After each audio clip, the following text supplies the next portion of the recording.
All right, hi everybody. Thanks again for tuning in today. This week, our seminar speaker is Dr. Sonny Harman, who is currently a researcher at NASA's Ames Research Center, although he is currently based in Maryland, working remotely. Dr. Harman is an astrobiologist whose research focuses on studying the atmospheric composition and evolution of planetary bodies, including exoplanets, using atmospheric numerical models. Dr. Harman earned a bachelor's degree in physics from Millersville University and then a master's and PhD in the geosciences from Penn State. He then pursued two postdocs, one at NASA's Goddard Institute for Space Studies, or GISS, and then the University of St. Andrews. And then since January 2020, he has been in his current position. So thanks again, Dr. Harman, for taking the time to talk with us. It's all you. Thank you very much, Francis. That was an excellent introduction. So good morning, everyone, and I appreciate everyone taking time to tune in to listen to me talk about probably one of my favorite weird planets, Venus or Venus-like objects. Now, the whole premise of this talk is mostly trying to leverage exoplanet science to understand the solar system a little bit better. And so we're going to venture, I think, a little further afield than most people tend to think of when they consider Venus-like objects. But I'm hopefully going to bring it back to the considerations for the evolution of the solar system and Venus and Earth in particular, just to tie things up with a bow. And of course, none of this would be possible without the collaborations of my colleagues, both at Penn State and Princeton and here at Ames, virtually, as you would imagine. But the sort of story of this project began with observations of a fairly strange object, and we turned this into, I think, a very interesting sort of analog study or potential analog study. And so with that, I want to talk to you a little bit about learning about Venus from a snowball in hell. Now, obviously, when we talk about Venus, it's often in the context of Earth because Venus pins one side of the habitable zone, whether you're talking about the optimistic habitable zone, where the inner edge is defined by recent Venus, as in within the last billion years or so, Venus had a global resurfacing event, which erased the evidence for liquid water flowing on its surface. And so it may have had liquid water at some point before then, where it's but unclear as to whether it would or not. Or if you're talking about closer to Earth at lower insulations with something like the moist greenhouse or the runaway greenhouse, where at a certain insolation value, that is starlight on the planet relative to sunlight on the Earth, the planet's going to transition from a fairly cool temperate state into a style of atmosphere that's going to catastrophically run away, and the water that is normally liquid at the surface is going to start evaporating into the atmosphere, and you end up with several hundred bars of water vapor in a steam atmosphere that makes the surface generally uninhabitable. And so Venus poses this really interesting question about the habitability of terrestrial bodies and how that's a function of multiple factors, including its initial formation, its evolution, and the environment in which it's doing those things, its host star or its neighboring planets. And so one of the consistent things that us as astrobiologists come back to is like, what separates rocky planets from Earth-like planets, and how do you imagine getting from Earth to Venus, or what is the boundary between those two objects? Is it a straight line like you're seeing in this fairly simplistic idea of the habitable zone, or is it a fuzzier boundary where you worry about the underlying parameters that the planet has and carries into this physics-driven situation, and that may carry it over from one to the other based on those feedbacks? So really, the core conceit here is that there's lots of really interesting objects in the habitable zone that do span that region between Earth and Venus, but it's not immediately clear whether or not those objects are going to be temperate and terrestrial like the Earth, or if they're going to be more Venus-like. Now, one of the things I mentioned earlier is that Venus represents this sort of, maybe not terminal end state, but a potential end state for some terrestrial planets, some Earth-like or rocky planets. And the concern that maybe some of us thinking on geologic timescales might have is that the Earth will get there eventually. You and I may not be there to see it, but as the sun brightens over time, it brightens about 1% every 100 million years or so. And so the Earth will experience a consistent and unabated march towards higher insolations as time continues on. And what that means is that while Earth is somewhat sitting, I appear to have, So while Earth is sitting close to about 1, unsurprisingly, because that's how we define the insolation with respect to the Earth, you can see that getting slightly higher insolations means that you no longer have sort of this nice, smooth, gentle increase with surface temperature. You actually enter this regime where you have a moist greenhouse where the temperature starts to climb more rapidly with insolation. And then at some point, you evaporate most, if not all, of your surface inventory of water in this catastrophic cascade event where any small increase in insolation drives a massive change in your surface temperature in the water because of that positive feedback between water vapor evaporation and the greenhouse effect that it use in the atmosphere. And this is a fairly well-studied problem, particularly as sort of a box model or a one-dimensional simulation, because it's more difficult to constrain with more complicated systems like 3D models. And like I said, Earth will get there eventually. In about a billion years or so, you're going to end up at that knee in the curve where the insolation and the surface temperature start to increase more rapidly. And for you and I, it's probably game over. I personally don't think I would like to live on an Earth that has an appreciable amount of water vapor in its atmosphere, but I have moved to Maryland and it is a swamp, so humidity in the summer is going to be what it is. But this is not humidity in the summer. This is, the inside of an autoclave.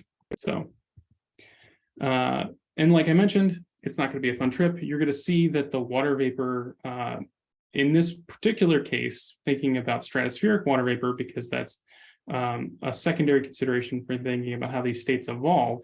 The stratospheric water vapor, as you cross over about 10% increase insolation, is across several orders of magnitude. So you go from having a fairly dry stratosphere at Earth-like insolations to having a fairly moist stratosphere where water vapor is starting to photonize and you're starting to lose that hydrogen subsequently to space, which is a monotonic loss of water to your plant. You're never going to get that hydrogen back. You can certainly outgas more hydrogen from your interior, but that's going to be a slow oxidation and then the ultimate decline of the amount of water that you have available to you in your surface environment. This is bad. Water is really important for habitability.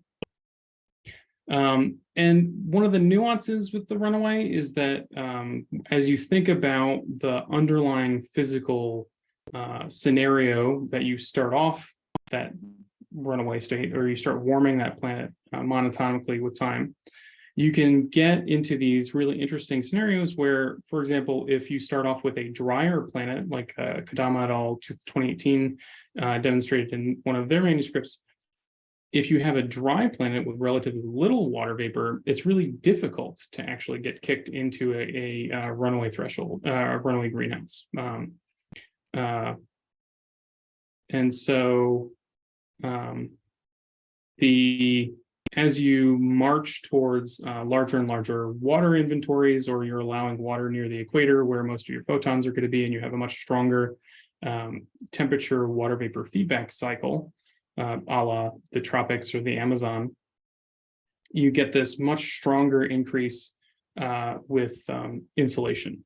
And so the distribution of surface water makes it so that it's really interesting that you get that sort of feedback between the thresholding event and the distribution of water. And then you also need to think about basically, let me just minimize this because I kind of need to see that. So you get this really interesting feedback where it also depends sort of on how much of that water gets into the atmosphere, or how much there is to basically evaporate into the atmosphere. Because if you have a fairly low pressure total atmosphere, the surface temperature increases much more rapidly because you have a much stronger absorption. I'm sorry, that's not how that figure goes. So as you get to higher and higher fluxes, you see you are at much lower temperatures because the atmosphere doesn't have as strong a greenhouse effect. Apologies. And so as you think about how these things are feeding into each other, it really does require you to think about a lot of different aspects of the planetary system because of these dependencies. So there's a very strong multidisciplinary component to the runaway that we don't tend to think about. So thinking about geodynamics or thinking about the formation history of your planet becomes really important when you think about these sorts of cascading or runaway systems. Now, we keep talking about Venus. We keep talking about Venus may have had water in its past, but it's possible that Venus may not have had water or liquid water on its surface. There's a really interesting conjecture from Harman et al., where they suggested that if you are in this magma ocean phase, it's really difficult to cool off if you're above a certain insolation threshold. And here I'm showing you a figure from Harman et al. 2015, where you're no longer basically cooling off so much as you're stuck in a magma ocean phase, entirely dependent on how long it takes you to get rid of that water vapor.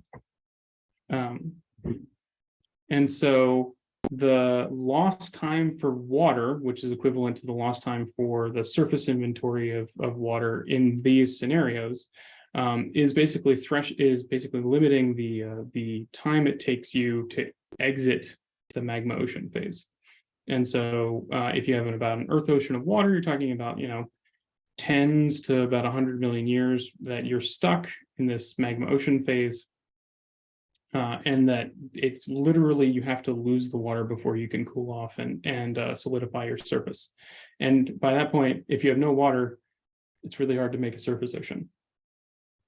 The second conjecture is that if you think about how the dynamics of the atmosphere is driving the behavior of the outgoing radiation. So for example, if you have a very thick dayside cloud layer, because you have a lot of water condensation because of the high temperatures and the amount of water that you have, it becomes really difficult to lose radiation out of the sunward facing side of your planet. And so you have to cool the atmosphere by radiating from the night side. But because of the conditions under which you're convecting the atmosphere and that atmospheric circulation, you end up basically driving a scenario where the planet can't cool off very effectively because of the amount of water it has stuck in the atmosphere.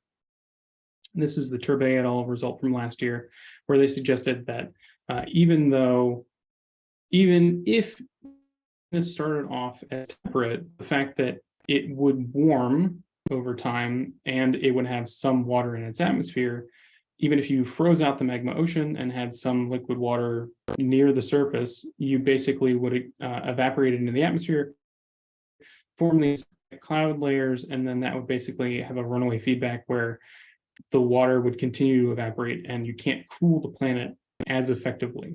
And that's, I think, a really interesting result that you wouldn't normally see if you're thinking about this in terms of the formation history, like the Harman et al. Result, or if you're thinking about Venus in a more temperate initial state, as opposed to like a warm start state.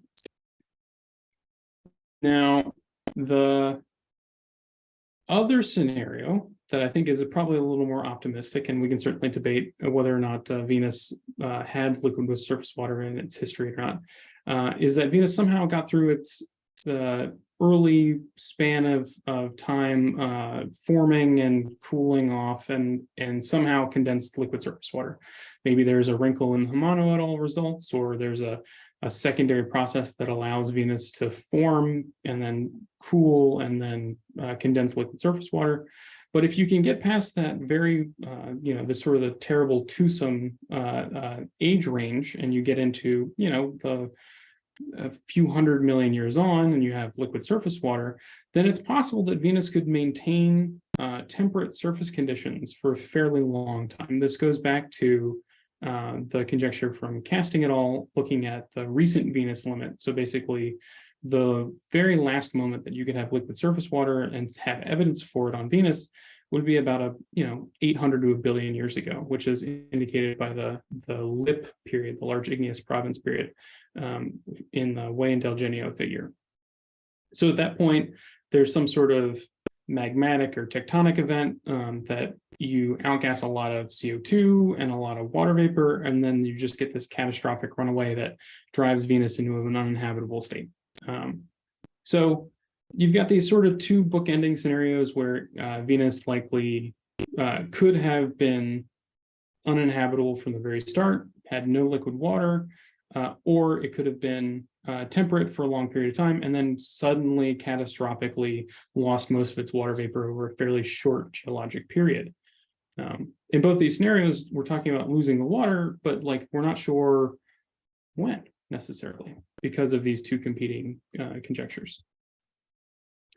So regardless of when this happened, what did Venus look like during the runaway? And this is a really interesting idea because you're talking about a very short, dynamical, and radiation-driven process that is going to transform your planet from a rocky, sort of maybe Archean or Hadean Earth-like environment into something that doesn't look at all like that. It looks much more like, say, a mini Neptune with 1,000 bars of atmosphere before you even hit the surface, if there is one at that.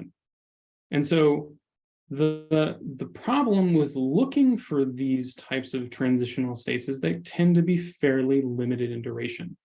Because of the fast atmospheric escape, especially early on in the solar system's history, the sun was much more UV active, and so the amount of UV you have to dissociate water and drive hydrogen escape is much higher. Factors of 5 or 10 are often thrown around as sort of rough back of the envelope calculations for how much UV you're getting at your planet.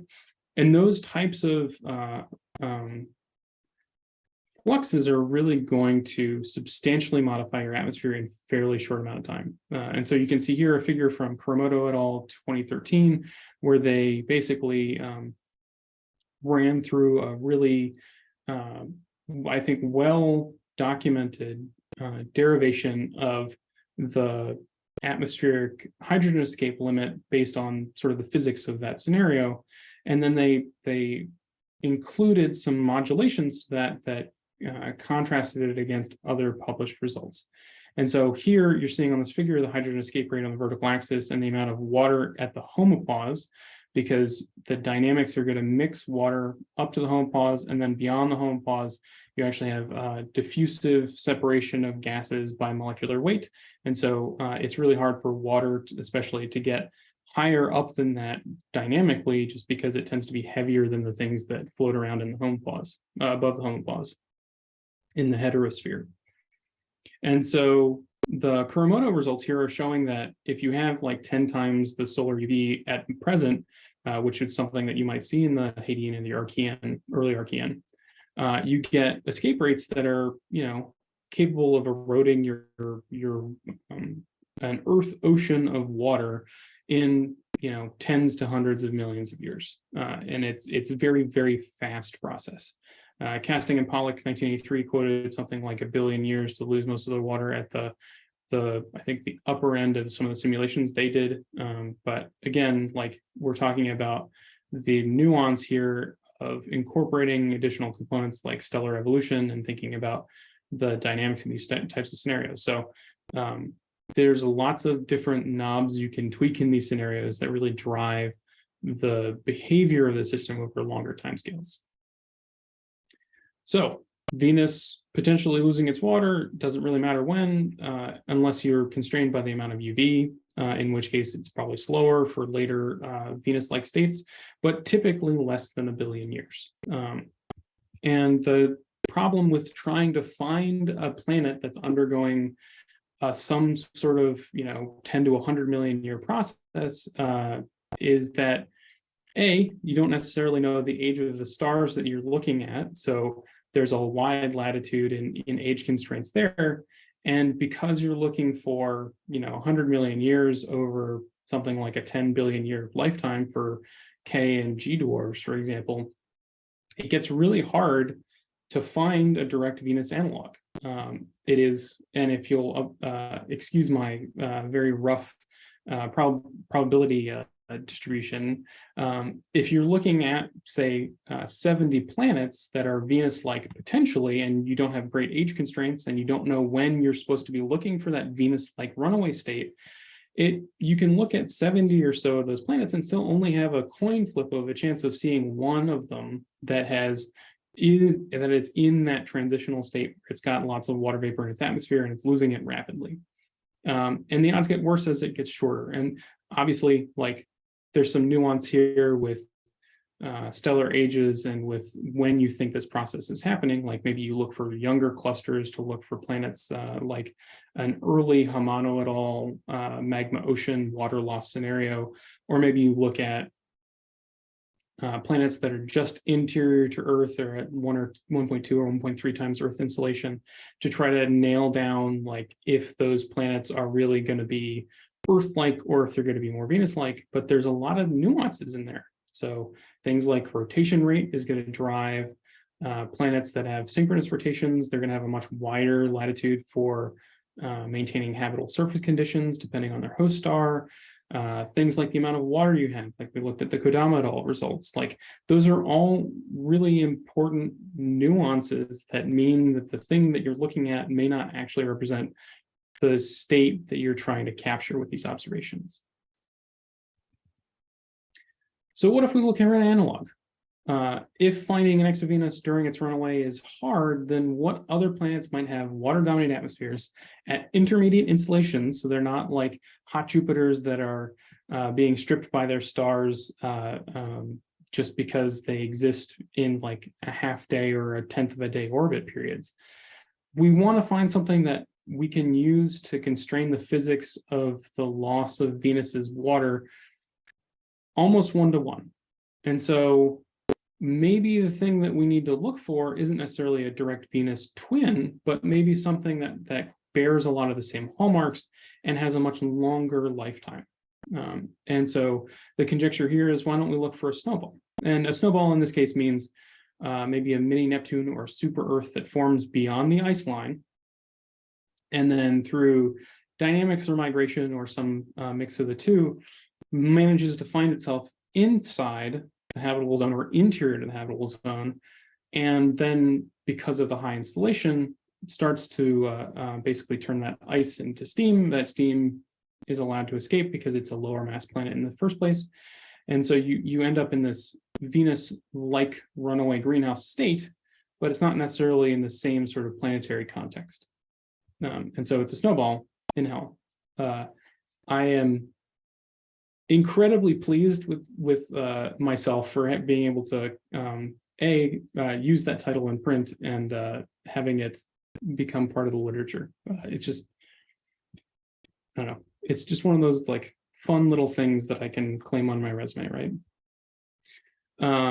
So we're looking for something that has a massive water inventory to start, and it has a slightly higher gravity that makes escape more difficult, so that you can increase the duration in which it holds on to its water vapor and hydrogen from hydrogen loss. And then you want it to be close enough to its host star to make observations easier, faster, higher fidelity, higher signal to noise. And so all of these factors play together to make it so that you're looking for sort of weird intermediate mass objects that may not be canonically terrestrial mass planets in the habitable zone, but may demonstrate some of the same physics that you're really worried about in that case. So enter TOI 1266c. It's the second discovered planet in its system from TESS. And the really weird thing about TOI 1266c is that it's not necessarily one of the what we think are some of the more common objects. TOI 1266c occupies what is conventionally called the radius valley or the radius gap, depending on who you talk to, where you have a peak in distributions for rocky planets that tails off at around 1.4 or 1.5 Earth radii, and then you have the mini Neptunes that are above about 2 Earth radii. And in that radius valley, you get these transitional state objects that could be like very massive super Earths or very small Neptunes, right? And how you transition into that space or start in that space and transition out is the subject of intense debate in the literature. But here in our scenario, we're looking for things that have all the hallmarks of being water dominated, water ice dominated in their formation history, but haven't necessarily evolved either by losing their entire reservoirs or by sort of capturing more nebular gas and running off into a mini Neptune or sub-Neptune scenario. And so here I'm showing you the planet mass radius distribution from confirmed candidates, from confirmed targets from the Exoplanet Archive. I've highlighted, colored the dots in terms of their insolation so that you can see that most of these are going to be much warmer than the Earth. I've included a number of solar system objects, so you can see you've got Mercury, Venus, Earth, Mars, Uranus, Neptune, Saturn, and Jupiter. And on top of that, I've added a gray box, which you can see in the center here, which is the canonical range for super Earths, and then two compositional curves. This is a water ice, a solid water ice planet from Seeger et al. And then you've got a constant core mass fraction contour from Kieman Unterborn's work in thinking about Earth-like planets and how they scale differently than maybe you might think in terms of their mass. And so the square box with the very wide latitude and planet mass constraint, that's our TY 1266c. And so you can see that it sits exactly on the water ice contour with some wide latitude for uncertainties in the mass. But it's definitely probably not a super Earth, right? It's sitting above the super Earth class limit, and it's sitting on the small mass side of sort of that big cluster of mini Neptunes that you see in the middle there. And so I think 1266c probably represents one of what may become a more common occurrence in these types of scenarios. I think it's going to be harder to see, especially if you're thinking about sort of the mini Neptune body in there, but it's possible that because you're transitioning through that region of parameter space, maybe you end up finding a few of those targets just because.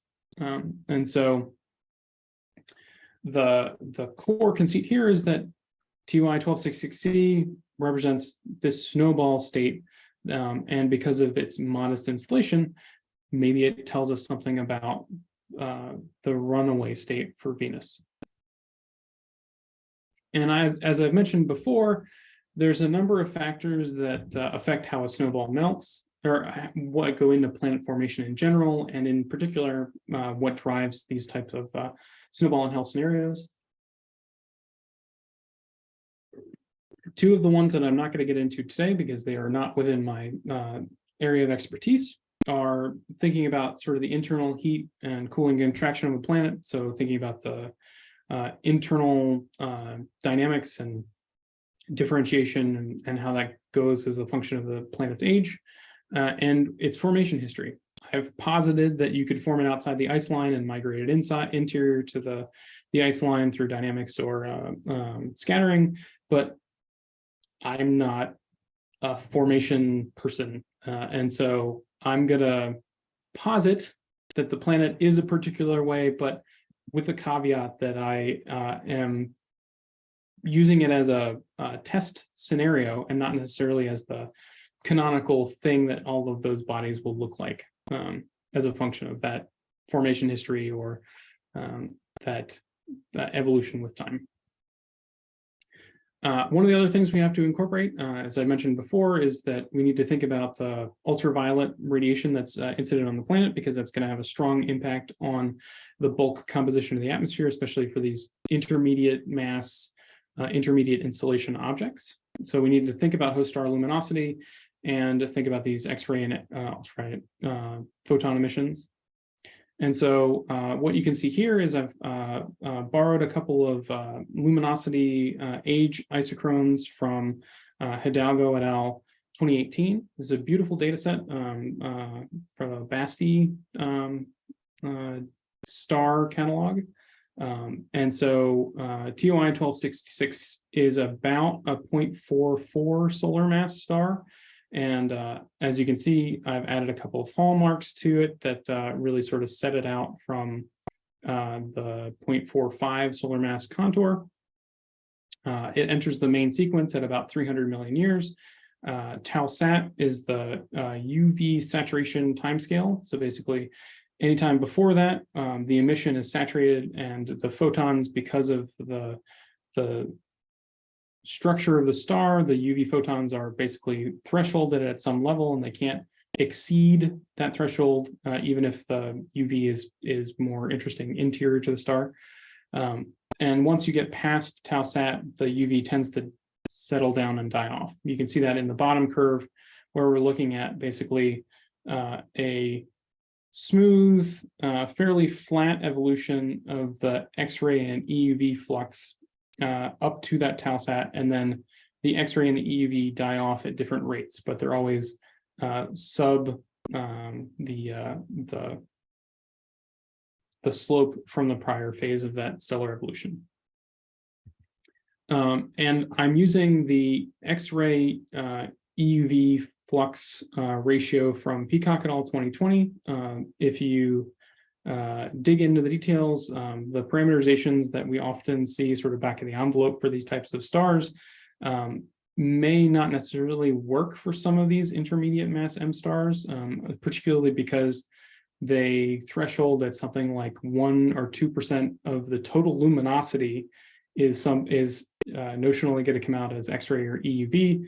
That is very high and probably unrealistic. And so the Peacock et al. 2020 results are much more consistent across stellar type and across the stellar age group. And so they give us, I think, a better, at least a more realistic scenario for this particular star for its stellar EUV evolution. So we've talked about the star part of this. The other part is that we can talk about the planet bulk composition and mass radius. I mentioned before, I'm not going to go through how this planet is forming in the first place, but we can make some broad conjectures about how its initial bulk composition and its observed mass and radius might impact the way in which it evolves with time. So one of the ways that we can do that is we can use forward models of escape rates with bulk composition, and we can constrain how the atmosphere or the envelope is evolving compositionally with time. So here in case one, if we start out with very little hydrogen, apologies, I used a semi-log scale in these figures. It was trying to highlight the fact that you're really going from essentially 0 to some non-zero value in log scale, but it does tend to make it harder to see the helium, which is along the bottom of these plots. But if you start with essentially no hydrogen in case one, the only thing that you're left with in a water-dominated scenario is water for the hydrogen to escape from. And so there, you're starting to photolize the water, you're starting to lose the hydrogen to space. You end up starting to accumulate oxygen, which is too heavy in some cases to be able to escape. And so that oxygen accumulates. This is, you can look at Luger and Barnes 2014 as a really great example of how dramatic that oxygen accumulation can be for very low mass M stars. But here we're talking about, 10 or 20% of the envelope ends up as oxygen after 10 gig years. So, you're accumulating a substantial amount of oxygen, but maybe not depleting your entire water inventory.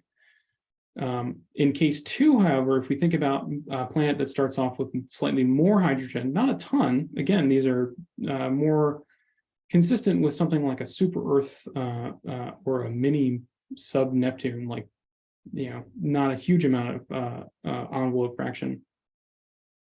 If you start off with, a few percent hydrogen by mass, you can basically, as you're losing hydrogen to space, even if that hydrogen has come off of water, for example, because you have water in the upper atmosphere. The hydrogen that's still present in the atmosphere is going to chemically recombine with the oxygen that's left over. In layman's terms, it catches fire. Very unsafe in the lab, but in a planetary atmosphere, it's just a function of chemistry. As the hydrogen is escaping, the oxygen can't accumulate because there's still hydrogen to buffer that reaction. And so you have to basically drive the system to the point where you've lost the hydrogen and can start losing hydrogen from water before you see it pop off into a more oxygenated state. And so this scenario here is we've got a vertical line at the notional present day age for TOI 1266C, and you can see that a few gigayears after this point, if you start with enough hydrogen, you still don't have any oxygen accumulation. You still have a few percent hydrogen by mass in the envelope, and so you get these really interesting make or break points from bulk composition where you may see oxygen or you may not, depending on how this planet starts off. And the other thing we can think about, because I've mentioned atmospheric escape a bunch now, is we can think about how atmospheric escape depends on a lot of things that we may or may not understand about how the atmosphere is responding to solar photons, how it's evolving compositionally, how the stellar wind is interacting with whatever is coming off of the planet.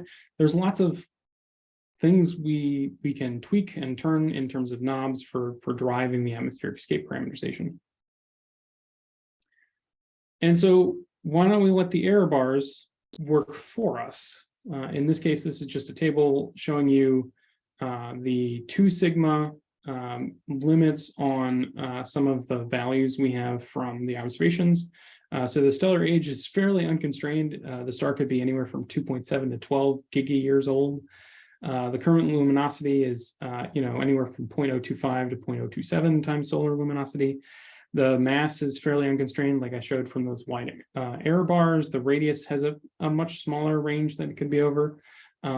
And we don't know necessarily much about the other things here that we're testing, right? So we can conjecture about atmospheric mass.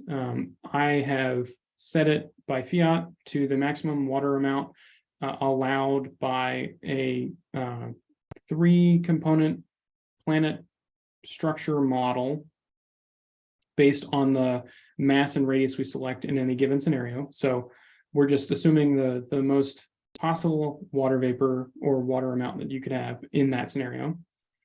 And then subsequent to that, you could have any sort of mix of gases in the atmosphere because of the lack of constraints on the interior composition, evolutionary history, formation, location. Like those are all things we just don't have a good constraint on. And so you can just say, okay, well, they're anywhere from almost 0 to most of your atmosphere. The only other thing that we're going to say here is that the helium is just going to follow along with the hydrogen, because we're assuming most of the hydrogen is coming from nebular gas capture. So your helium abundance is going to follow from the solar helium to hydrogen abundance. It could be a different ratio. Your guess is as good as mine. It may be better if you work on any sort of stellar physics or planetary formation type stuff.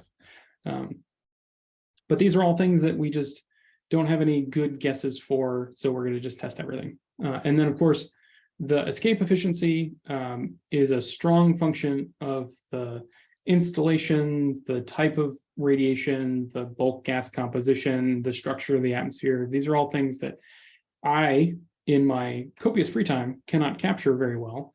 And so what I'm going to do is I'm just going to say, the literature quotes values from X to Y, and I'm going to say they could be anywhere in there. I have a backup slide that shows that the final states that you get are not necessarily sensitive to the choice of escape efficiency. You end up selecting enough samples that it basically averages out. But it is possible that maybe on some of these edge cases that those choices do matter.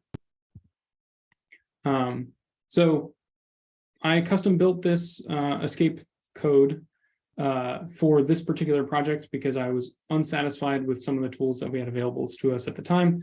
It's just a box model, but it includes a bunch of different physics, like I mentioned before. Peacock et al. 2020 have a great stellar X-ray EUV luminosity relationship to bolometric luminosity. And then we've borrowed basically the analytic boundaries between radiation recombination, energy, photon, and diffusion limited escape regimes from the literature. And these are really, I think, the whole canvas on which you could paint the solution.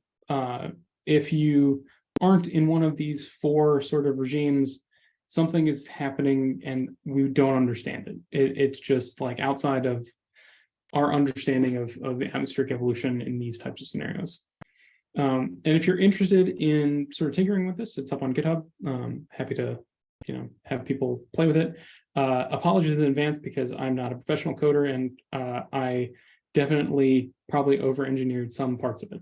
So apologies in advance. So we can just throw the book at it, right? We can say we're going to select 10,000 scenarios randomly from this envelope that we've chosen in terms of parameter space. We can run them from their initial formation out through whatever the age is that we select. And we can look at the distribution of states to try to get a sense for how these types of atmospheres may settle out from their formation to when we are looking at them. And some really interesting, there's a lot happening here. So we're gonna take it slow. But the plot you're seeing here is basically trying to capture when we're losing water. And so the color of the dots in each of these cases is going to be the amount of water in the envelope as a fraction of the envelope mass. And then the dot size is going to be the envelope fraction. So with relation to the planet's total mass, how large is the envelope fraction being treated? And we, again, no prior constraints on how large those fractions could be. So if it is entirely water ice, then you could lose large parts of the atmosphere or large parts of the planet because it's treating it as part of that envelope, because you can basically evolve it off the surface and into the atmosphere and then escape it to space. And the metrics we're looking at here are really, if you're losing all your hydrogen, you're going to start to accumulate oxygen from water photolysis and hydrogen escape, right? And so you can use oxygen as a thermometer for understanding what state you're sort of ending up in. And then you can also think about these sorts of the uncertainty with mass and trying to understand what further mass constraints would give us. So that's the notional mass that we have from observations. And you get a really interesting bifurcation point about 3.5 Earth masses, where you end up with these states that have lower oxygen and still have abundant water vapor on lower mass planets. And then for higher mass planets, because you're ending up being constrained by the fact that you need more rock, and so your envelope fraction is smaller, you're going to end up basically having a smaller envelope that leads to these cases being desiccated. So all the red dots are scenarios in which you have an Earth ocean or less remaining of water in your envelope, full stop. So you get this really interesting dichotomy where less than 3.5 Earth masses, you end up with something that maybe has a lot of water still left in it for the most part. And then subsequent to that, larger than 3.5 Earth masses, you tend not to have a lot of water. So this drove us to think about this in terms of like a flow chart or a diagram that helps us illuminate what these final states would be. And depending on where you end up across that breakpoint, if you're greater than 3.5 Earth masses, you can ask, is it dry? And if your answer is yes, then you might expect to see CO2, so more like a modern Venus-like example. If it's mostly dry, you might still see some oxygen left over and a little bit of water. And if it's not dry, then maybe you're seeing oxygen, which is going to be a much larger portion of your atmosphere than the CO2 abundance. And if it's less than 3.5 Earth masses, you might say, does it have hydrogen? Well, like we said, case one, case two, if you still have hydrogen, then it's likely that you still have, more hydrogen necessarily than water that's either prevalent in the upper atmosphere or is more prevalent in the escape. If it has some hydrogen, maybe you're going to see a lot more water and then some CO2 and maybe some O2 left in the present state. And if it doesn't have any hydrogen, you're going to see a lot of water and a lot of oxygen. So this motivates three takes. We can think about having a water-dominated scenario with some hydrogen left over, represents sort of a sub-Neptune. You can have oxygen mixed in with the water, which is just basically you're in a super Venus transitional state. You have a lot of water vapor if you're losing hydrogen to space. Or you can have carbon dioxide, which is sort of like a more modern Venus-like scenario. And those are meant to qualitatively represent the broader family of solutions. And so we take those and we input them into a set of radioconvective and photochemical models that have some tweaks. So because we're talking about tens to hundreds of bars of atmosphere, we need a thermochemical model. So we borrowed that from Tsai et al. You also need to worry about water photolysis because it's a big part of your atmosphere. And higher pressure collision-induced absorption because you're deeper in the atmosphere and you need to worry about the physics down there. And we don't have a good constraint on TOI 1266 stellar spectra, so we're using GJ 581, which is a comparable temperature, mass, and age. So caveat there for chemistry. And so this is, as the photochemist, I get to show you spaghetti plots. That's our shtick. And so you can see that most of the temperature structures are fairly consistent across the different types of compositions that we're thinking about. We chose sort of three cases to sort of sample some of that parameter space. So 1, 5, and 10% hydrogen for the hydrogen plus water, 1, 10, and 20% CO2 plus 1% hydrogen plus water, and then 0.1, 1, and 10% O2, which is really spanning a range of oxygens that we think you might see some really interesting spectral features. And the vertical lines you're seeing on the temperature plot correspond to where you might get water condensation or cloud formation. So those are really critical for understanding the spectroscopic components that you might see. And they are compositionally distinct, right? So we're talking about fairly simple mixtures of water, CO2, hydrogen, oxygen. And so most of the carbon you're going to see is in the CO2 cases, and most of the oxygen you're going to see is in the oxygen bearing cases. So things like ozone, for example, are really only going to show up at more than like minuscule fractions in the cases where you have abundant oxygen. And we can think about this in terms of what these types of atmospheres look like. Unsurprisingly, the water and hydrogen cases look a lot like the water spectrum. There's not much happening in here that you can really point your finger at and say, that's definitely a Venus-like planet, right? Like it just looks like a mini Neptune. And that's really interesting because that type of atmosphere can be really common. This is a more recent paper from Hannah Diamond Lowe, thinking about some other types of objects that are potentially in this sort of transitional state, a transitional mass or radius regime that could have water or water-dominated atmospheres or higher mean molecular weight scenarios. And here you can see that they are contrasting sort of the solar type, mini Neptune classic composition versus something more water dominated. And those are definitely compositionally distinct. If you look at those two, you can, even for a few hours, tens of hours with observations, you'd be able to pick out whether it's going to have a solar composition or a higher mean molecular weight state. And when you look at CO2, what you end up seeing, the strongest differentiation between these cases is that the CO2 is going to add higher mean molecular weight species to your atmosphere in significant quantities. So you're going to see that the atmosphere basically gets thinner compared to the disk of the planet. And so the contrast between the atmosphere and the star and the planet is going to get worse. The good news, though, is that regardless of what you think about clouds, the 4.3 micron feature for CO2 is visible with something like JWST in only 25 transits. A small proportion of I think 50 hours puts you out of the small category in JWST observations. But this would be a really great way of saying, we see something that looks like it's end state or near end state Venus versus something more transitional. And then you can add oxygen into the mix, and you can get basically stuck looking at a lot of water features.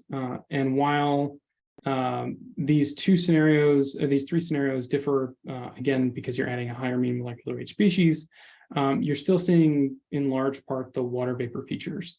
And the oxygen features are essentially minuscule. I haven't thrown any errors on here because or on the two other parts, but basically the quirk of a higher temperature oxygen atmosphere is that you get basically no ozone formation, even at higher oxygen abundances. And so that means that spectroscopically, you're not going to see ozone, even if you're looking for it. And so in the short UV wave range, you're not going to get any strong ozone features.